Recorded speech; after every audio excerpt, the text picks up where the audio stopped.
Aujourd'hui, quand on parle d'avenir, je pense, j'entends tout ce que j'entends à la radio, par exemple, on dit, ah ben l'avenir, on ne connaît pas l'avenir, ça dépend, ça va dépendre de ceci ou de cela, de tel événement, de telle personnalité qui va intervenir, etc. L'astrologie, telle que je la conçois, ne va pas du tout dans ce sens. On peut s'en féliciter ou le regretter, mais l'avenir, il est écrit. Il n'est pas écrit dans le détail, etc. Mais les structures majeures d'évolution de la pensée, d'évolution des mentalités sont écrites. Et elles obéissent à un cycle qui va de 7 ans en 7 ans, avec 7 ans de phase équinoxiale et 7 ans de phase solsticiale. Alors, les 7 ans de phase équinoxiale, c'est un refus, une remise en question de toutes les subdivisions qui ont pu exister. Et les 7 ans de phase solsticiale, c'est le retour en force, le retour du refoulé de ces subdivisions. J'entends par là que, par exemple, la question des femmes ne va pas du tout être posée de la même manière en phase équinoxiale et phase solsticiale, qui sont du genre. En phase solsticiale, on va inventer des règles, des grilles de lecture, qui vont abolir cette différence. Par exemple, si on crée de la parité, contrairement à ce que croient certaines personnes naïvement, affirmer la parité, c'est pas du tout la reconnaissance de la différence entre les hommes et la femme, c'est au contraire le déni de cette différence. Donc évidemment, il faut quand même avoir une certaine rigueur intellectuelle pour aborder ces questions-là, sinon on se fait balader.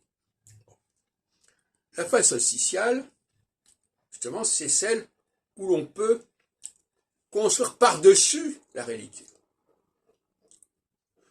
Et en construisant par-dessus la réalité, eh bien, on efface cette réalité. Le cas de l'astrologie est intéressant, parce que l'astrologie peut être vécue sur un plan équinoxial et sur un plan solsticial. Sur un plan solsticial, l'astrologie va dire « Ah ben le thème astral est beaucoup plus important que le fait d'être un homme ou une femme ». Donc ça c'est solsticial, c'est-à-dire que c'est une grille qui va qui va évacuer, qui va nier le substrat masculin-féminin en disant ça n'est pas important, il y a des critères beaucoup plus intéressants que le masculin-féminin. J'ai eu d'ailleurs à ce sujet un certain nombre de problèmes avec certains groupes astrologiques en disant vous ne pouvez pas ignorer que quelqu'un est un homme et une femme quand vous abordez un thème, par exemple. Thème natal. Non, l'homme et une femme, c'est important, c'est le thème.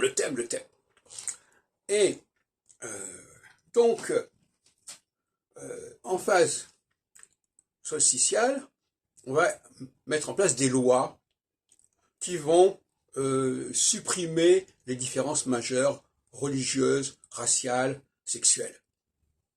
En revanche, en phase équinoxiale, toutes ces lois vont être mises de côté. Ça peut avoir des effets considérables, évidemment.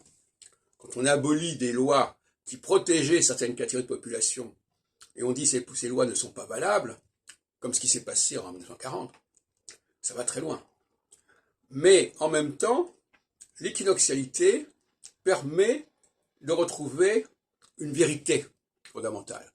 Quand je parle de vérité, quelque chose, je dirais, sensoriel. C'est-à-dire quand je vois un homme et une femme, je sais que c'est un homme et une femme. Hein, bon, voilà. Donc il y a des choses que je vois, que mon subconscient perçoit, et on aura beau me dire ça n'est pas important, allez voir ailleurs, il y a autre chose beaucoup plus significative, je perçois cela. Et l'équinoxialité, c'est la façon de retrouver cette perception immédiate des choses qui n'est pas recouverte par tout un ensemble de lois, de critères divers qui se rajoutent et qui occultent la réalité.